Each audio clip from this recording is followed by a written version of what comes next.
Hello guys, hope you are doing well. Welcome to video 7 of our CCNA 200-125 complete video course.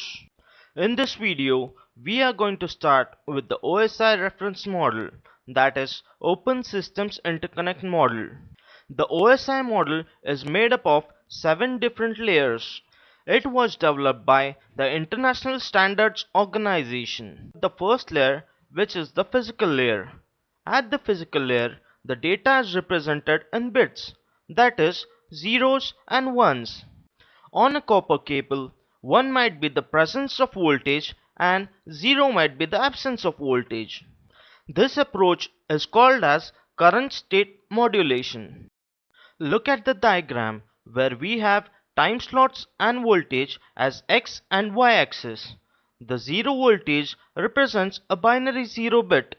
But look at the third time slot where we have a binary 1. The voltage has changed from 0 volts to positive 5 volts. Again, we have a couple of binary zeros, that is 0 volts. However, look at the time slot after that. It's the presence of voltage, but this time it is negative 5 volts. But it is voltage, so we have a binary 1. You would be thinking why we altered the voltage, that is, one time we have positive 5 volts and the other time we had negative 5 volts. This technique is known as AMI, alternate mark inversion.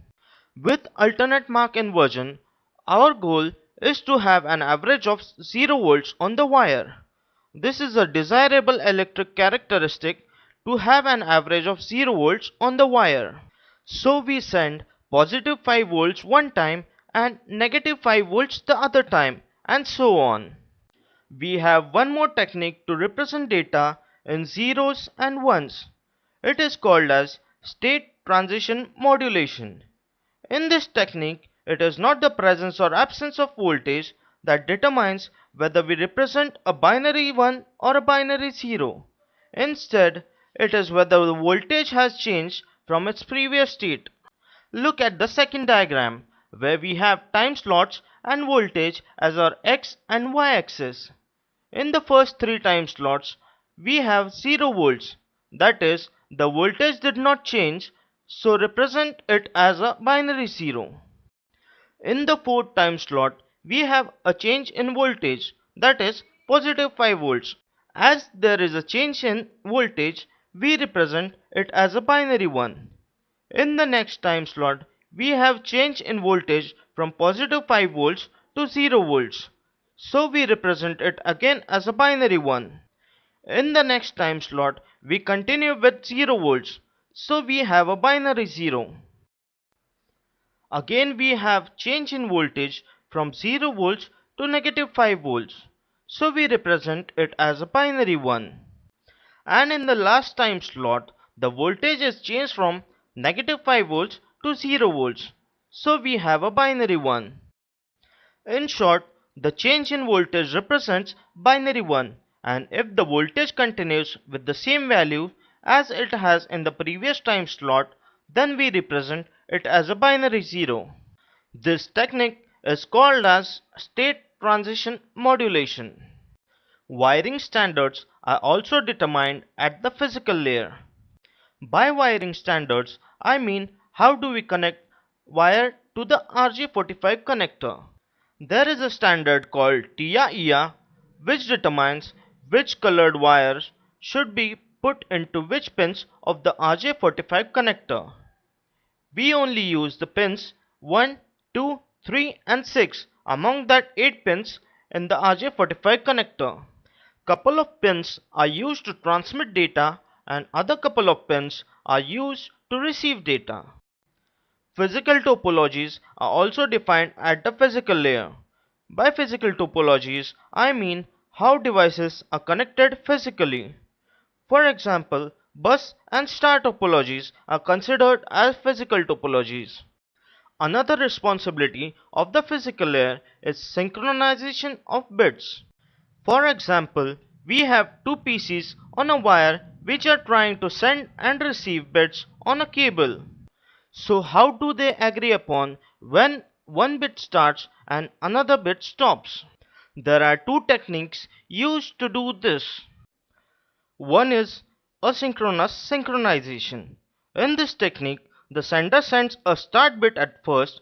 When the receiver receives this start bit, it starts looking at its internal clock and expects bits at regular intervals from the sender.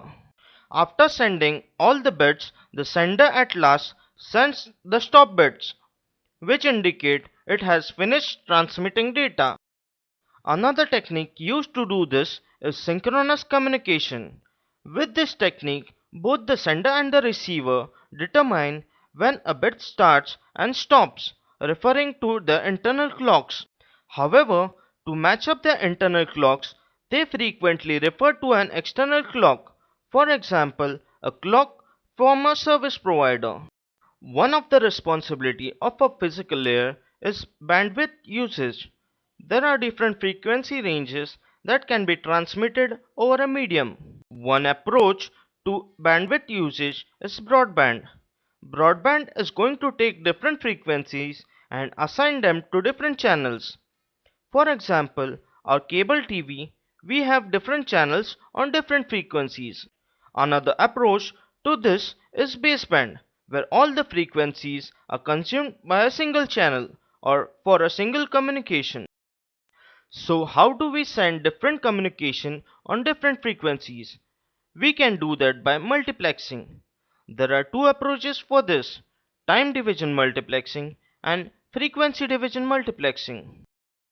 With time division multiplexing, we have channels that are given different time slots to transmit data. Now, what if some channels do not have anything to transmit and other channels are bursting to transmit data? In this case, the time slots assigned for them are given to the channels which really need to transmit data. This is called statistical time division multiplexing. With frequency division multiplexing, we give different frequencies to different communication channels. For example, our radio channels are assigned different frequencies to transmit data. Here we come to an end to the physical layer. In the next video, we are going to learn the data link layer, that is the second layer of the OSI model. If you like this video, please press the like button below and share it with your friends. Also, don't forget to subscribe to our channel, that is Impact Tube.